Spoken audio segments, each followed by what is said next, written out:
Radicals frequently occur in problem-solving situations in which the Pythagorean theorem is used. The Pythagorean theorem states in any right triangle, if A and B are the lengths of the legs, and leg is the term we give to the side making up the right angle of the triangle, and C is the length of the hypotenuse, hypotenuse the term we give for the longest side in a right triangle, the side opposite the right angle, is a squared plus b squared equals c squared. In terms of words, that's the sum of each leg length squared is equal to the hypotenuse squared. Let's take a look at an example then. The problem here states the hypotenuse of a right triangle measures 12 feet. One leg of the triangle measures 7 feet. Find the length of the other leg in the triangle. So let's replace that given information into the Pythagorean theorem that we have here. So one leg, it tells us, is 7, plus the other leg length we're trying to determine is equal to the hypotenuse, which is given as 12. So here we have our a squared plus b squared equals c squared. Simplifying, we'll start by taking care of our exponents. So 7 squared is 49. And 12 squared, 12 times 12 is 144. Solving for the variables, subtract a 49 from each side, leaving us with b squared is equal to 95. We will then, to solve for b, take the square root of each side and only look for the positive answer to this solution since we're after lengths. And since 95 breaks down prime factorization of 5 times 19, we have an exact solution here with the square root of 95.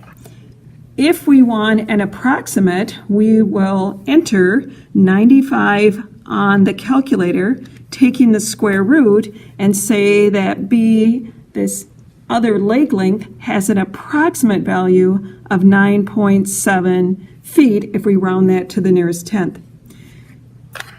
If we had to solve for a leg length over and over, we could continue with this method shown here, or once and for all, take the Pythagorean theorem and solve it for a leg length.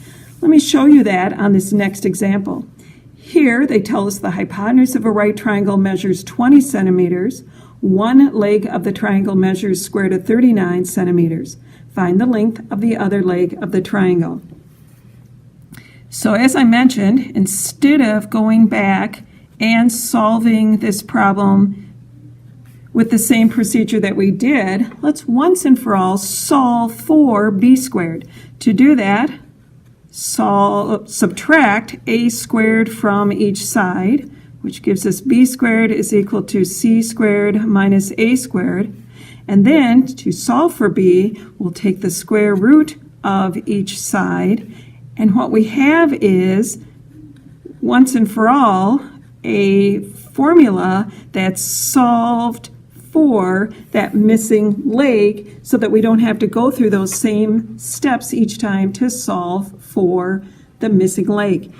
We're now ready to replace the variables with the specific values given in this problem, which is telling us the hypotenuse is 20. We'll replace c with 20 and subtract the one leg length that was given, which is the square root of 39 in place of a. And now we simplify by taking the square of 20. 20 times 20 is 400.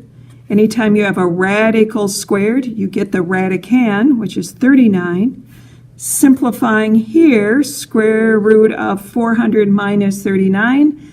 The difference of these two numbers is 361, which is a perfect square.